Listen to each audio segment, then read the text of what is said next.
You're the biggest mistake I ever made." My father's voice boomed across the floral-covered ballroom, shattering the chatter like a gunshot. Every head in the grand reception hall turned. Forks paused midair. Conversations froze mid-laugh. I stood there stunned, my cheek still stinging from where his champagne-soaked hand had just struck me. "Before we begin, drop a comment and tell us what would you do in this situation. Be honest, tell me in the comments below." We read every comment. "Let's begin, Dad," I whispered, barely able to breathe. He took another step toward me, pointing with trembling fingers, that wryer of rage and wine. "You should have never been born, Avery. You've embarrassed this family enough. Get out of my sight." Gasps spread like wildfire. People didn't know whether to interfere or pretend it wasn't happening. My mother stood nearby, lips pressed tight, her eyes darting like a coward's. My brother, still in his tux from the ceremony, looked away. Adjusting his bow tie like this was all beneath him. "I raised a son who's a lawyer," my father barked, motioning proudly toward Logan, "and a daughter who waits tables and thinks she deserves to sit with family." "What a damn joke!" Laughter, soft mocking, broke from the crowd. A cousin, one of Logan's friends, a bridesmaid. I could feel the heat rising behind my eyes, the shame crawling down my neck. Then came the final blow. "You're not part of this family anymore," my father said coldly. "You're just the help. Security, escort her out." I didn't flinch, not even when two suited men started toward me. I didn't scream. I didn't cry. I didn't move. Instead, I spoke. "You're all going to regret this," I said quietly, voice steady, gaze locked on the man who'd once kissed my scraped knees when I fell off a bike. The room laughed again. My mother shook her head, muttering, "Just let it go, Avery. Don't ruin Logan's day." "Ruin it?" I tilted my head, smiling now, a smile I hadn't used in a long time. "No, Mother, I'm about to make it unforgettable." And then the ballroom doors flew open. The wind surged in, tugging at veils and napkins, and a tall man in a black suit stepped through the entrance like something out of a dream or a nightmare. Polished shoes, crisp tie, cobalt eyes that pierced straight through judgment. And behind him, two bodyguards, a third man holding a case, and a photographer already snapping pictures like this was a press event. Gasps turned into silence. You could have heard a fork drop. "Who the hell?" my father began, but his voice broke. The man's gaze swept the room and landed on me. That slow, intentional walk he took across the marble floor. It silenced every whisper, froze every limb. No one recognized him, but the power he carried that was undeniable. He stopped inches from me and looked down, a softness behind his smirk. "Are you ready, Mrs. Cole?" he asked, offering his hand. My father choked. "Mrs. who?" Gayson turned slowly. "Gayson Cole, CEO of Colt Tea. Forbes cover March's billionaire and Avery Morgan's husband." Any other questions? It was like the air got sucked from the room. Logan's mouth parted, my mother staggered a step back. A distant uncle dropped his wine glass, and my father, he swayed like the world beneath his feet had just collapsed. "You married a Cole," he croaked. "You what?" I tilted my chin. 4 years ago, secret ceremony, beach house in Malibu. No one from this toxic family was invited. Grayson stepped forward, eyes locked with my father's. "And when you raised your hand to her," he said, his voice now cold as ice, "you laid hands on my wife." My father's knees buckled. Literally buckled. The crowd, once smug and entertained, now looked like a sea of ghosts. And I finally felt the power in my own spine. I finally felt safe. Grayson held my hand tighter and said quietly, "You don't have to stay here another minute, Avery. I've got a jet waiting." But I wasn't done yet, not even close. I didn't follow Grayson out the door, not yet. I looked around that ballroom. The chandeliers glittering above smug faces gone pale, the silverware trembling on china, the band frozen mid-note. And I realized something. For the first time in my life, they weren't laughing at me, they were terrified of me. I turned to face my father. His skin, once red with rage, was now ghost white. His mouth opened and closed like a fish gasping for air. "I warned you," I said quietly, stepping toward him, each heel click echoing like a countdown. "But you couldn't help yourself, could you?" He didn't respond. My mother reached out, voice shaking. Avery, honey, please don't do this here. I snapped my head toward her. Here, you mean the same ballroom where you stood by while your husband hit me in front of hundreds of guests. The one where you watched your daughter be humiliated just to keep the peace. She winced, her hands trembling. It's your brother's wedding. Oh, don't worry, I interrupted with a razor smile. I'll make sure it's memorable. Grayson turned slightly. Do it. That was all I needed. I nodded toward the man with the briefcase behind him.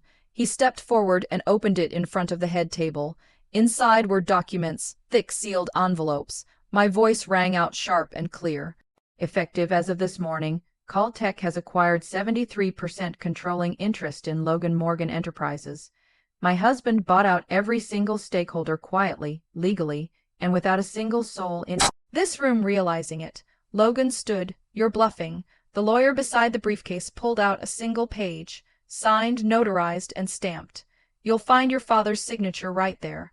I said, he sold 41% last year when he needed to cover a lawsuit. The rest we picked up on the open market thanks to your golden boy reputation tanking your stock. Logan staggered. Grayson continued, now, Avery and I have full executive control.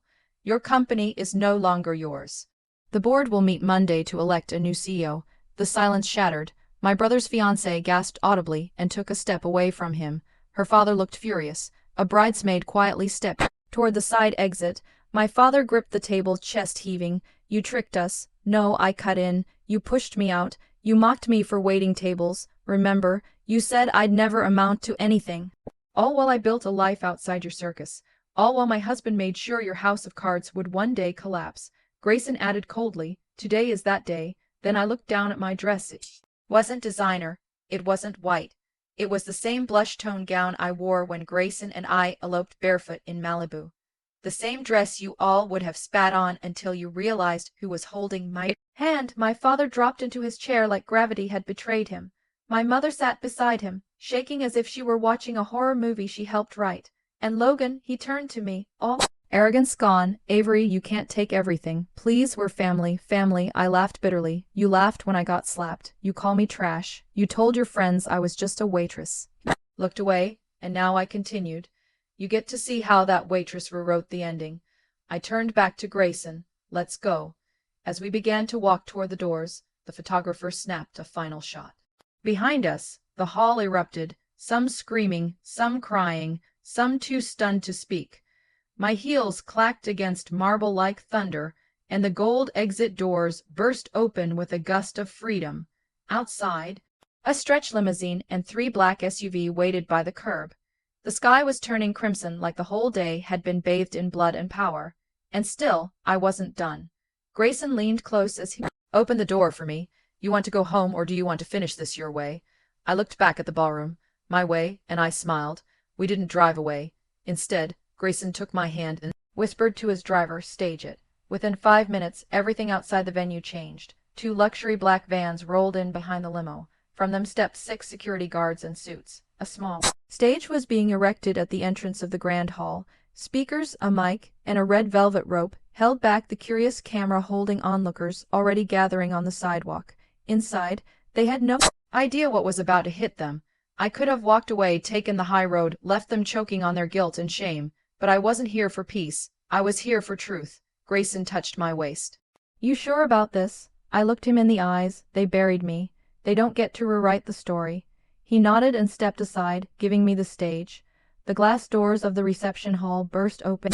Again, I walked out, this time not as the humiliated daughter or mock sister, but as the woman who held the room's fate in her hands. Some guests followed behind, still dazed. Phones came out, light flashed. I stepped to the mic, heels steady on the platform. This won't take long, I began.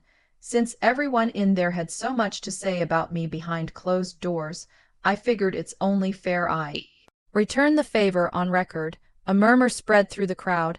I was 17 when my father called me a disgrace for choosing to help pay bills instead of going to college. I was 19 when my mother told me no man would marry me if I kept working in diners. I was 21 when I bought my first investment property in cash, while you were all too busy pretending I was a burden. My father had stepped outside, now pale and trembling as I turned toward him. And I was 24 when I met Grayson Cole and fell in love, not with his money, but with the way he never once made me feel small. The crowd was completely silent now. My father beat me at my brother's wedding, called me a mistake. My family laughed. I paused, but here's the punchline. That mistake now owns everything you built. Every business, every property, every investment you once bragged about. My legal team is transferring those assets as we speak.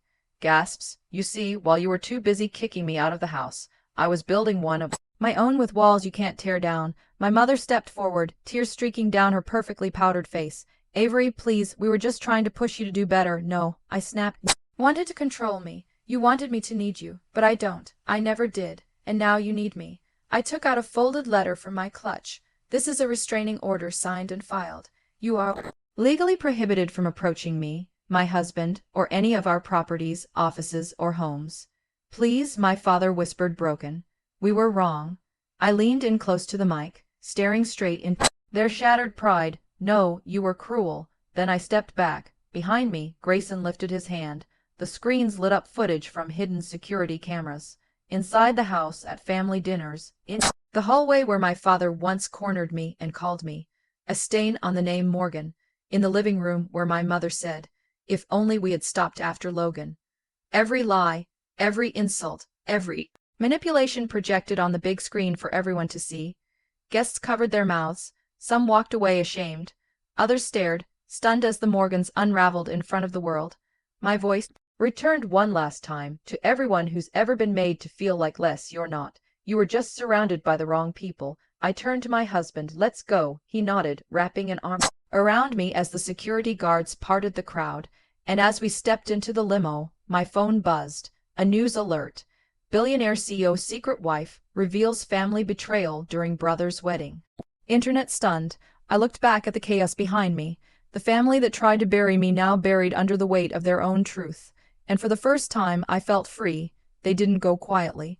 3 days later, the headlines had barely cooled before the Morgans began clawing at whatever scraps of dignity they had left. First came the press statements, phony apologies claiming they were blindsided by Avery's hidden life. Then came the legal threats, cease and desist letters, a demand for privacy, but I'd seen it coming. Grayson and I had prepared for everything. What we hadn't prepared for was my heart. Because while they were scrambling to rebuild their image, I was alone in our penthouse suite in Manhattan, staring out at the skyline, wondering why it still hurt. Why did I still feel that slap on my cheek? Why did my mother's silence echo louder than my father's violence? Grayson walked in behind me quietly, setting down a coffee beside me. You haven't slept, he said.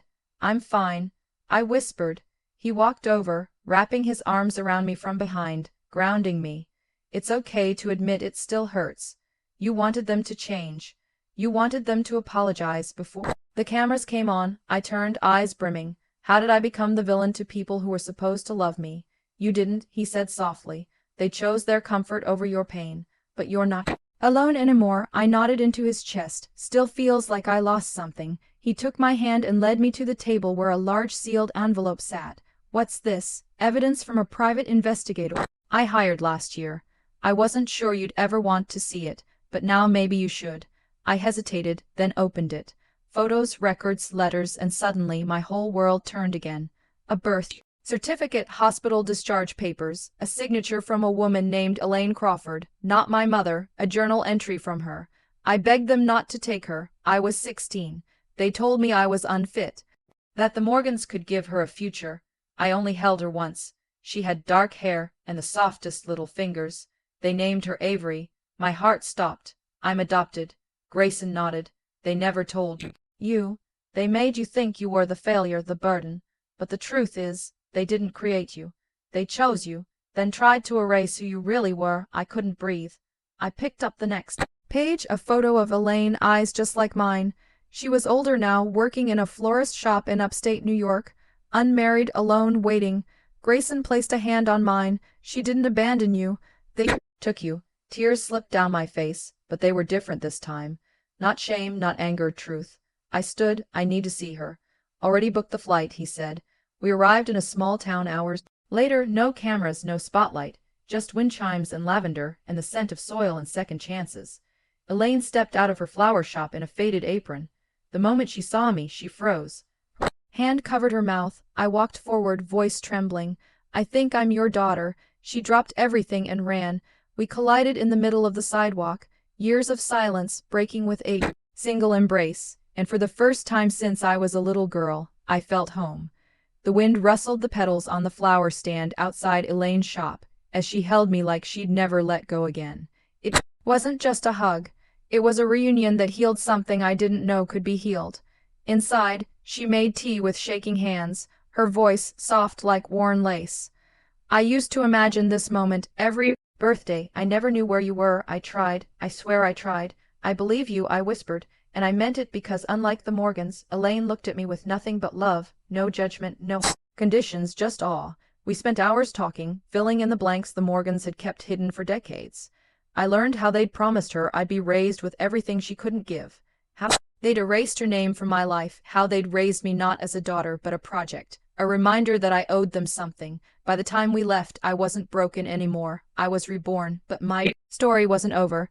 Back in Charleston, the Morgans were imploding. The company's board had dissolved Logan's executive privileges after the takeover. Investors were pulling out. Employees were protesting, but they hadn't hit rock bottom, not yet. That morning I stood in front of the courthouse, reporters everywhere as my attorney handed me one final envelope. "This will finish it," he said. Inside, a civil lawsuit for emotional abuse, public defamation, and wrongful concealment of legal adoption identity, filed against Thomas and Margaret Morgan with evidence, with dates, with names. I didn't want their money. I didn't even want their apology.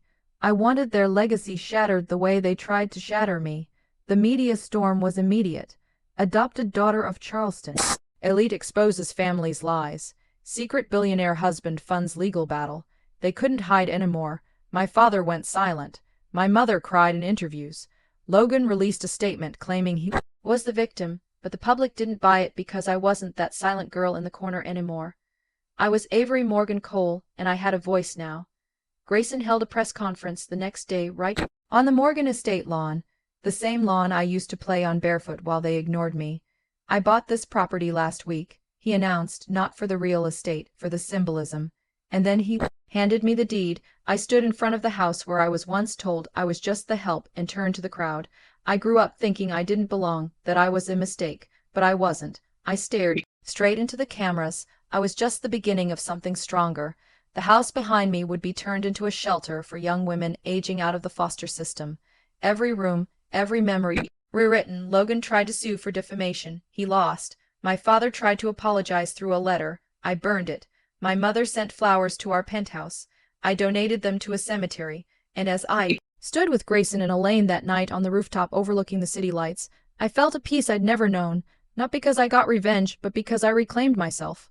They called me a mistake. Now the world called me unstoppable. And I smiled, whispering to the wind, "Let that be the legacy."